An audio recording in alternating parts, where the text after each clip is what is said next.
السلام علیکم۔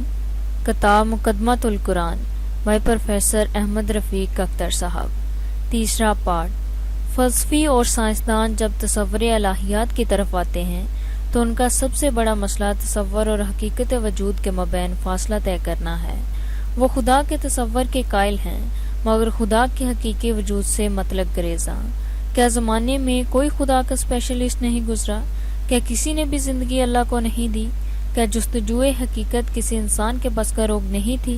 کہ سرزمین عقل پر یقین کا کوئی ایسا پھول نہیں کھلا جس کی بنیاد تحقیق و جستجو پر تھی؟ کیا خدائی عقل و دانش سے ہمیشہ محروم رہی؟ کیا اللہ پر یقین والے ہمیشہ بے بسر جذبات پر بھروسہ کرتے رہے؟ کیا مذہب کا وقت متعین تھا؟ اور کیا آفتاب عقل کے طلوع میں مذہب کورے چشم چمگادڑ کی طرح الٹا لٹک کر اپنے آپ کو بچا سکتی ہے؟ یہ خوف کہ ہماری جدید معلومات کی روشنی میں رب کائنات کا علم کہیں تقیانوسی نہ نکل آئے کتنا احمقانہ ہے۔ بہت سے سائنسی فکر کے لوگ اس بات پر متعرض ہیں کہ اللہ کی کتاب سے سائنسی توجیہات نہیں تلاش کرنی چاہیے، اور فرض کرو اگر اللہ کو شوق ہو کچھ سائنسی حقائق بیان کرنے کا تو آپ کیا کریں گے؟ وہ یہ بات بھول جاتے ہیں کہ لہامی کتاب سائنس کی کتاب نہیں مگر کتاب تخلیق ضرور ہے۔ یہ امر محال ہے کہ اس میں افرینش کائنات پر، حیات پر، انجام کائنات پر، اسباب اور وسائل کائنات پر اللہ کے احکام درج نہ ہوں۔ آپ کا کام تحقیق و تنقید ہے تو شوق پورا کیجیے۔ کیا آپ کو معلوم ہے کہ انسان ہزارہ غلطیوں کے باوجود اپنے انسانی سٹیٹس سے محروم نہیں ہوتا، اور خدا ایک غلطی بھی کرے تو خدا نہیں رہتا؟ تو آپ انسانوں کی اس مصیبت میں ان کی مدد کیوں نہیں فرماتے؟ کیوں نہیں آپ جرأت اور ہمت فرما کر قرآن کا بخوبی مطالعہ کر کے تحقیق اور جستجو کے اسی انداز سے جس سے آپ سائنسی حقائق کا مطالعہ کرتے ہیں اعلان فرماتے کہ خدا کو تو بنیادی سائنسی حقائق کا ہی علم نہیں ہے، تاکہ وہ مراتب فکر کائنات کم جانتا ہے، یا کہ وہ قافلہ صحرا کا وہ داستان گو ہے جو عموماً مسافروں کی تھکن دور کرنے کے لیے ماورائی داستانوں کا سہارا لیتا ہے۔ ہاں، میں نے لفظ قرآن لکھا ہے۔ اس کی وجہ خاص ہے کہ ایک تو یہ کہ یہ ایک محفوظ ترین کتاب مذہب ہے، اور دوسرے یہ کہ اس کے سوا اللہ کسی اور کتاب کی ضمانت نہیں دیتا۔ اس کے ہر جملے اور فکرے کی اور اس میں درج تمام حقائق کی شخصی ضمانت دیتا ہے۔ ایک غلطی کی نشاندہی اور اللہ سے نجات کتنا آسان ہے، صدیوں کے اسیب کا علاج، مگر ہر فلسفی اور دانشور کو اس تنقید کے لیے اہلیت کا ثبوت دینا پڑے گا۔ آرام کرسی پر تفریح احساس کے ساتھ یہ تنقید نہیں ہو سکتی۔ معاملہ بہت اہم ہے، جستجو اور تحقیق طویل اور عالمگیر۔ آئیے جائزہ لیجئے اس طرز عمل کا جو ماہر عمرانیات خدا کے بارے میں رکھتا ہے۔ اس کا خیال ہے کہ خدا ضرورت انسان ہے۔ اس نے یہ تصور اپنے خوف و وحشت کے بحران میں واحد طرز نجات کے طور پر گڑھا ہے، یہ کہ ہر معاشرے کا خدا اپنا ہے۔ یہ تفاوت بذات خود اس بات کا مظہر ہے کہ خدا مفروضہ ہے، مگر غور فرمائیے کہ عالم عمرانیات اللہ پر نہیں تحقیق فرما رہا۔ اس کو کوئی شوق نہیں کہ وہ اللہ کو جانے، سمجھے اور اس کے بارے میں رائے دے۔ یہ رائے تو وہ اس تصور کے بارے میں دے رہا ہے جو معاشرے میں دوسرے معاملات کے ساتھ موجود ہے۔ کوئی معاشرہ جانور کا شکار کیسے کرتا ہے اور گھر کیسے بساتا ہے، اور غیر مری وجود کے اسیب کو کیسے سلامت رکھتا ہے۔ عمرانیت کے فلسفی کو دلچسپی خدا سے نہیں بلکہ اس تصور خدا سے ہے جو کسی سوشل یونٹ میں کسی تہذیبی دور میں خود رو پودے کی طرح اگاتا ہے۔ البتہ عمرانیت کے مطالعہ میں مجھے ایک بات کبھی سمجھ میں نہیں آئی کہ جس ابتدائی انسان کو منہ دھونا نہیں آتا تھا، دانت صاف کرنے نہیں آتے تھے، گوشت پکانا نہیں آتا تھا، گھر بسانا نہیں آتا تھا، جس کے پاس صحن اور ڈرائنگ روم کا کوئی تصور نہیں تھا، سبزیاں اگانے کا فعل و مفقود تھا، کھیتی باڑی دور کی بات تھی، بیج نہ پید اور فصل نہ پید، جو ہبلز اور ایریکٹس کی صورت جس کی خاطر شب و روز جنگلی درندوں کی طرح مجان پر بیٹھا تھا، جو عورت کی ضرورت کے سوا کسی اور جذبے سے آشنا نہ تھا۔ کیا عجیب بات ہے کہ اس نے پہلا کام خدا کے بارے میں جاننے کا کیا۔ پہلا تمدن ہی مذہبی تھا۔ تمام ابتدائی انسانی معاشرہ مذہبی معاشرہ تھا۔ وہ رسومات مذہب ادا کر رہا ہے، مردے دفنائے جا رہے ہیں، دعائیں پڑھی جا رہی ہیں، چین اور عراق کی اموات پر پھول چڑھانے کی رسومات بھی موجود ہیں۔ کیا یہ تو نہیں کہ اس مجبور اور معذور عقل انسان کو کوئی ایلین معلم مہیا تھا؟ یہ تو نہیں کہ عقل کے ذرا برابر فشارے کے ساتھ ہی اس نے سب سے پہلے کسی رب عظیم کا مظاہرہ دیکھ لیا؟ کیا یہ تو نہیں کہ اس کے وسائل میں کوئی بہتر اور برتر وسیلہ کسی خارجی طاقت کے ذریعے اسے قدم قدم آگے بڑھا رہا ہو؟ جب ماں ابھی اپنی فطرت سے نا آشنا تھی، کوئی اسے بچے کی ناف کاٹنے کا سبق دے رہا ہو، کوئی درندوں پرند سے بچنے کے لیے اینٹ پر اینٹ رکھنا سمجھا رہا ہو، کوئی انہیں بہتر ابلاغ کے لیے اشارہ اور کنایا سے لفظ اور معنی کی طرف بڑھا رہا ہو۔ چلیے اس بات کو ثابت کرنا مشکل ہے، فلسفی اور سائنسدان برا مان جائیں گے۔ اتنے پرانے خدائی تصور کے خیال سے ان کے اذہان چٹک جاتے ہیں، وہ پہلے ہی بیچارے بہت تنگ ہیں۔ اتنے برسوں کی محنت شاقہ کے باوجود جو حقائق قرآن سمجھ بیٹھے تھے، ایک صدی کی مسافت بھی طے نہیں کر پائے۔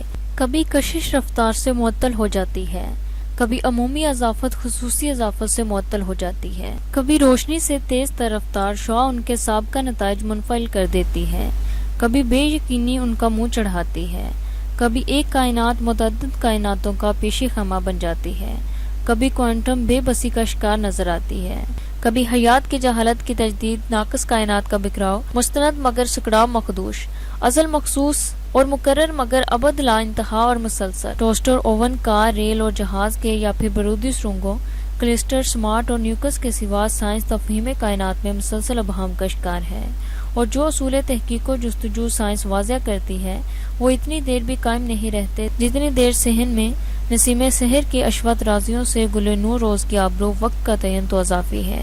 آپ خیال کرتے ہیں کہ میں ان نوجوانوں کی طرح ہوں جو سکہ بزرگوں کے علم اور تجربے کا مذاق اڑا رہا ہوں، نہیں بلکہ میں ان پسماندہ راہرو کی طرح ہوں جو صحرا میں تمام نشان ہائے منازل کے قریب جا کر انہیں سراب و وہمہ دیکھتا ہے اور اپنے علمی اور عقلی رہبروں پر غم و غصہ سے مہذبانہ شنادم تراز ہے۔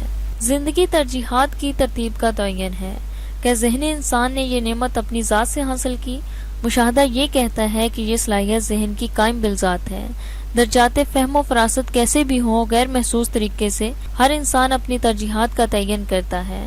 معمول کے واقعات و حالات ہیں، یہ ترتیب نہیں ٹوٹتی، مگر جب کوئی غیر معمولی حادثہ یا واقعہ وقوع پذیر ہو تو ہر ترتیب معطل ہو جاتی ہے اور فوری اور اہم تر ترجیح اس کی جگہ لے لیتی ہے۔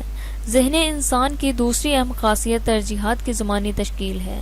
ترتیب ہے، تعلیم و ہنر، رزق اور استحکام فوری اور ضروری ترجیحات سمجھی جاتی ہیں۔ ذہن انہی ترجیحات کو اہم تر قرار دے کر عمر تمام کرتا ہے اور اہم ترین ترجیح کو عمر کے اس حصے میں حل کرنے کی کوشش کرتا ہے جو ناقص اور ارذل ہوتا ہے۔ وہ سمجھتا ہے تمام تر ذہنی صلاحیتیں چند بنیادی مقاصد کے حصول کے لیے ہیں، باوجود تمام مذہبی تنبیہات کے وہ پوری زندگی کی واحد ترجیح اول غیر متناسب زمان و مکان میں حل کرنے کی کوشش کرتا ہے۔ اس ناقص طرز عمل پر جس کی جبلی خواہشات اور ذہنی تکبرات معاون ہوتے ہیں، یہ طرز عمل باوجود ہر چیز کے حصول کے انسان کے اضطراب اور عزم حلال میں مسلسل اضافہ کرتا ہے اور اطمینان قلب موقوف کر دیتا ہے۔ بہت سے لوگ ایک مکمل مایوسی کے بحران کا شکار ہو جاتے ہیں اور آخری لمحات میں واپسی سے مایوس ہو کر مسلسل طریقوں کے مسافر ہو کر رہ جاتے ہیں۔ شاید یہ وہی مقام ہے یہاں نہ چاہتے ہوئے دانتوں کے مدعی انکار خدا کرتے ہیں اور انکار حقائق بھی۔ آزادی اور بندگی کے اس اہم ترین سوال میں اقرار خدا لازم نہیں ہوتا، مگر شاید یہ جاننا کہ خدا ہے کہ نہیں بہت ضروری ہوتا ہے۔ خدا کو نہ جاننے کا رسک اتنا بڑا ہے کہ اربوں سال کا مستقبل نہ صرف مخدوش ہو جاتا ہے بلکہ عذابناک بھی۔ علماء فکر کے تعصبات زیادہ خطرناک ہوتے ہیں، ان کے تکبرات خفی اور پیچیدہ ہوتے ہیں، وہ سائنسدان ہوں یا فلسفی، سیاستدان ہوں یا ادیب، ذاتی وجوہ کی شناخت اور تقریر کی وجہ سے اس سوال سے پہلو تہی کرتے ہیں، خود بہکتے ہیں اور جملہ انسانوں کے بہکاؤ کا بھی سبب بنتے ہیں۔ بقا اور شہرت کے ایوانوں میں خوف آخرت، احتساب غیر حقیقی اور افسان بھی لگتا ہے۔ دوسری جانب دیکھیں تو خدائے عظیم یہ جانتے ہوئے کہ انسان نے بہترین قوت ادنا درجہ کی ترجیحات میں صرف کر دی ہے اور بنیادی اہم ترین ترجیح سے اعتراض کیا ہے، ان کو ایک مسلسل اضطراب اور غفلت میں ڈال دیتا ہے اور یہ حالت سکرات کی بے ہوشی تک محیط رہتی ہے۔ انکار سے بدتر وہ تساہل ہے کہ جس کی وجہ سے فریضہ اول سے غفلت انسان کا مستقل رویہ بن جاتی ہے۔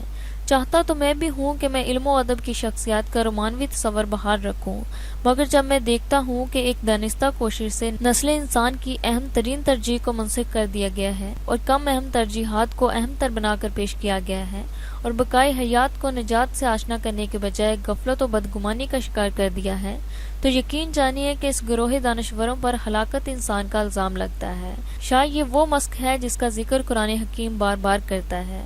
عجیب بات ہے کہ انکار خدا کسی ذہنی تحقیق اور مسلسل فکری جدوجہد پر مبنی نہیں، بہت سارا انکار صرف ذاتی محرومیوں کا رد عمل ہے۔ اکثر انکار اس مفروضہ ناانصافی پر قائم ہے جو انسانوں کے اسباب کی تفریق میں ہے۔ مال و اسباب اور عزت و حکومت کا تفاوت احساس کمتری، توہین ذات، حسد و کینہ، غیظ و غضب کا باعث بنتا ہے، جو کبھی مارکس اور لینن کے منفی رد عمل کا اظہار اور کبھی فلسفہ وجودیت کے انکار، روح و خیال کا سبب بن جاتا ہے۔ انسان دنیا کو اپنی محدود معلومات اور علاقائی تصور انصاف سے چلانا چاہتا ہے۔ وہ شاید بھول جاتا ہے کہ اللہ ایک انسان یا ایک قوم کا خدا نہیں، بلکہ جملہ نسل انسانی کا ہے۔ مذاہب کی تقسیم غیر فطری ہے۔ اگر مذہب سے مراد تلاش خدا ہوتی تو تمام مذہب پرست خدا پرست ہوتے اور ان کے معیار عدل و انصاف میں کوئی فرق نہ ہوتا۔ خدا کے احکام کی ناقص تعمیل مذہبی منافرت میں ڈل گئی، اور جس سبب نے جملہ انسانوں کو متفق اور متحد رکھنا تھا، کم عقلوں کی توجیہات کی وجہ ہے۔ شکریہ۔